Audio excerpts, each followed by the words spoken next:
So I recently did 2 videos on the masterpieces of the great directors, and I used a website that came at the top of the Google search results, Studiobinder, and they gave the top 55 directors ever according to them. I went through the list, I named the masterpieces in these videos, but I was thinking about who's missing from this list, and I thought, first, Sergio Leone. They didn't put him on the list, even though The Good, the Bad, and the Ugly, Once Upon a Time in the West, The Man with the No-Name trilogy, all those are well known. A lot of people like them. They're at the top of the IMDb ratings. So why isn't Sergio Leone in their top 55?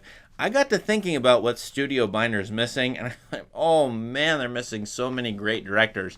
This video is going to rectify that. Here's another 20 directors that this Studiobinder list missed. I'm going to go through their masterpieces. This is just for fun. I improvise, and I could be wrong or change my mind later on, but hey, this is a video, it's for fun, and it's giving you suggestions and recommendations. So my number 20, these are kind of in no particular order. Ernst Lubitsch, very famous American director, and boy, he's got a number of dry comedies, social movies, a really interesting director from the 1930s.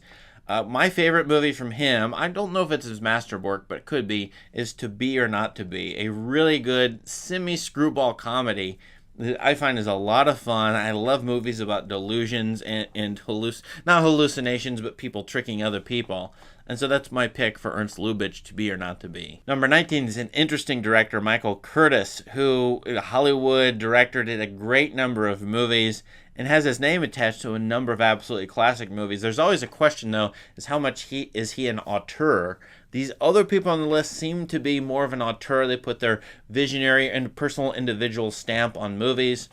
Michael Curtiz, maybe not so much, but Casablanca has to be his masterpiece, right? Number 18, another great American director, one of my favorites, John Huston. How could he not have been on the Studiobinder list? I have no idea. You got a number of classics from him, too.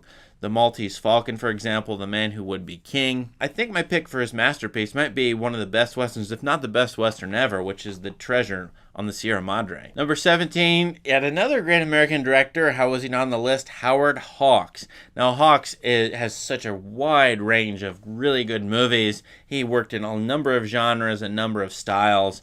And in fact, I'm going to cop out here. I don't think he's got a masterpiece. I think some directors, you can pick their very best work and put that forward as the one that represents them. Others, not so much. I think Howard Hawks, not really. Bringing Up Baby, Scarface. Some people like Only Angels Have Wings. That would be me. His Girl Friday, The Big Sleep. I might pick The Big Sleep because I like it a lot. Rio Bravo, though. I mean, he's got a number of movies that are really good. I'm having trouble picking one out, but all of those probably worth watching. 16, Elia Kazan, one of my favorites, is social realist. Is that the way I would put it? He's got some melodrama there too. I love a number of his movies, like Face in the Crowd, for example. Streetcar Named Desire, but my favorite's On the Waterfront. I'd probably put that forward, and of course Marlon Brando and Carl Malden, for example, helped make that movie a masterpiece. So with masterpiece, it's always like a great number of people contributed to them, but I give credit, or a lot of people do, to directors. So Elia Kazan, I think that's the one. Number 15, silent films. Now the Studiobinder list had Charlie Chaplin, but not this other director who may be more beloved, at least by a number of people, including me, from the silent era, and that's Buster Keaton. Now, Buster Keaton made a number of great movies, in my opinion. A lot of people would pick The General, which is routinely named one of the top 10, 20, 30 movies ever. But my pick for his masterpiece is Sherlock Jr., which is a work of genius and great imagination. So I do like that one better, Sherlock Jr., and I would pick that one for Keaton. Number 14, this is one of this channel's favorites, one of my absolute favorites, Werner Herzog, who is a wide range as well, documentaries as well as fictional films. Boy, there is no end to what you could pick here. I've picked a number of movies in my head for him, but I like Grizzly Man a lot. I think that's him doing investigation, piecing together a bunch of footage, number of interviews, and making something really profound about dozens of topics. I know a lot of people would pick Aguirre, Wrath of God. I would like Grizzly Man, though, from him, so that's my pick for him. Number 13, Milos Forman, who's known for a great number of movies. You might pick a number of things, The Fireman's Ball, One Flew Over the Cuckoo's Nest, and on and on.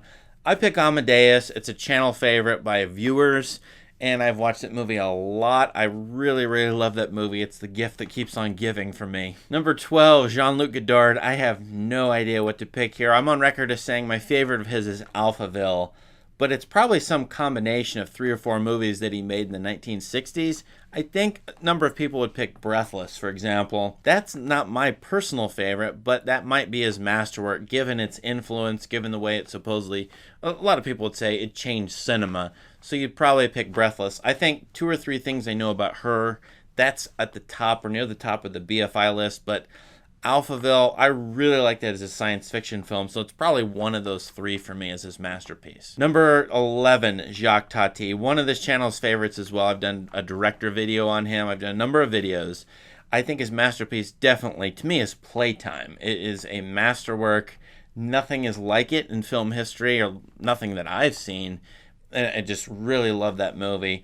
Hard to put that together, unique vision, so it's Playtime. Number 10, Michelangelo Antonioni. Great Italian director, although one reason he's not probably on that Studiobinder list, and we're getting into directors who are like this, they're slower, they're harder to understand, to digest, they may not be as entertaining as typical Hollywood fare or other sorts of entertaining fare. They're not trying to do that. They're trying to do something more profound, more high artish in their work. And so that's probably why they're not on the list. I'm just speculating. I think Antonioni's best is Blow Up. Now, a number of other people probably say La Aventura, The Adventure. It's one of the most well-known movies that he made. I think he did better after that, and he improved after that. His movies after 1960 were better. So I'm picking Blow Up, which I think is an amazing movie. I did a video on it. Go watch it. Number 9, Jean Renoir. Number of great movies. A masterpiece has to be The Rules of the Game. Usually in the top 10 movies ever in some of these lists, so check that one out. Number 8, Robert Bresson, pardon my French. What did you pick here? Pickpocket? I think personally I pick A Man Escaped, although there's 3 or 4 movies. This is another case where I'm not sure there's a masterpiece, but if I'm going to tell people to watch one, it's probably A Man Escaped.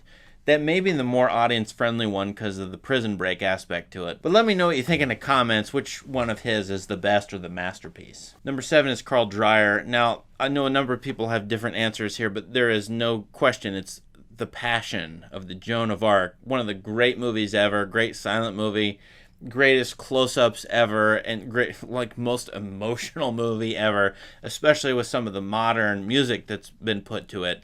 So I highly recommend that movie by Dreyer. Number 5, and again, I don't know about the order here. Not sure I put them in this order, but Truffaut's up here. So The 400 Blows by Truffaut, that's still the most profound and interesting movie to me by far. Number 4, one of my absolute favorites, Italian director Vittorio De Sica, who made Bicycle Thieves, and that is his masterpiece. Although I love Umberto D, I'm picking Bicycle Thieves, an all-time world classic. Number 3. Now, I'm going to pause here and say I could have put a number of directors up here because what the Studiobinder list missed entirely was Japanese cinema. They had Ozu and they had Kurosawa on their list of top 55. They ignored Japan mostly, though. They should have had 4 or 5 other Japanese directors because, to me, Japan has one of the top 3 or 4 world cinemas, just in terms of national output. So one of my favorites is Masako Kobayashi, who made the Human Condition movies, who made Samurai Rebellion, one of my favorite movies with Toshiro Mifune, and then, of course, the great Kwaidan, one of the great soundscapes ever. But we could also talk about Mizoguchi and like 10 other Japanese directors here.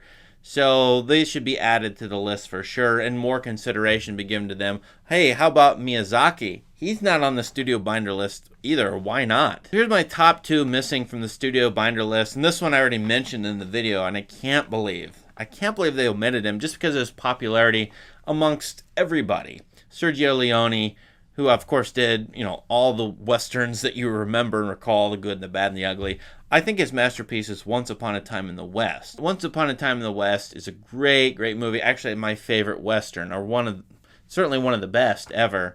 And so I rate that very highly. Number 1 on my list. Now, this is probably, if people ask me and I have to say an answer, who's your favorite director? It's probably this guy right now, Krzysztof Kieślowski. Forgive my Polish accent, but Kieślowski is an amazing director. He did everything.